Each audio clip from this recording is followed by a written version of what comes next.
പ്രധാനമന്ത്രി ഗ്രാമീണ സഡക് യോജന പദ്ധതി പ്രകാരമുള്ള ജില്ലയിലെ ആദ്യത്തെ പാലം മുപ്പിനിയിൽ ഈ മാസം 27-ന് നിർമ്മാണം ആരംഭിക്കും.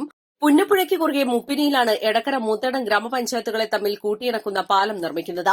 20 വർഷം മുൻപ് നിർമ്മിച്ച മുപ്പിനി കോസ്വേ 2018, 2019, 2024 പ്രളയകാലങ്ങളിൽ വെള്ളത്തിനടിയിലാവുകയും ജനജീവിതം ദുസ്സഹമാവുകയും ചെയ്ത സാഹചര്യത്തിലാണ് പ്രളയകാലത്തെ ഏറ്റവും ഉയർന്ന ജലനിരപ്പിനേക്കാൾ ഉയരത്തിൽ പാലം നിർമ്മിക്കാൻ തീരുമാനിച്ചത്. രാഹുൽ ഗാന്ധി പാർലമെന്റ് അംഗമായിരിക്കെ കേന്ദ്ര ഗ്രാമ വികസന മന്ത്രിയോട് ആവശ്യപ്പെട്ട പ്രകാരമാണ് പുതിയ പാലത്തിന് അനുമതിയായത്.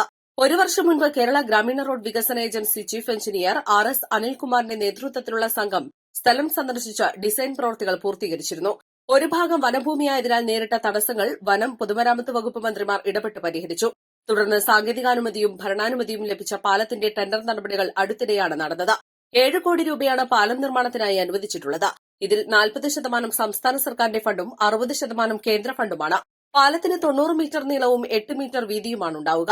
പാലം നിർമ്മാണത്തിന്റെ മുന്നോടിയായി പദ്ധതിയിൽ ഉൾപ്പെട്ട മുപ്പിനി വരക്കോട് റോഡിന്റെ നിർമ്മാണവും പൂർത്തിയായിട്ടുണ്ട്.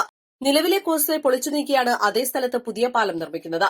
പ്രളയകാലങ്ങളിൽ വൻ മരങ്ങൾ വന്നടിഞ്ഞ് കോസ്വേയുടെ കൈവരികൾ തകരുകയും പാലത്തിന് ബലക്ഷയം നേരിടുകയും ചെയ്തിരുന്നു. പ്രളയത്തെ അതിജീവിക്കാൻ തക്ക രീതിയിലുള്ള പുതിയ പാലം നിർമ്മാണം ആയിരക്കണക്കിന് ജനങ്ങൾക്ക് ആശ്വാസമായിരിക്കുകയാണ്.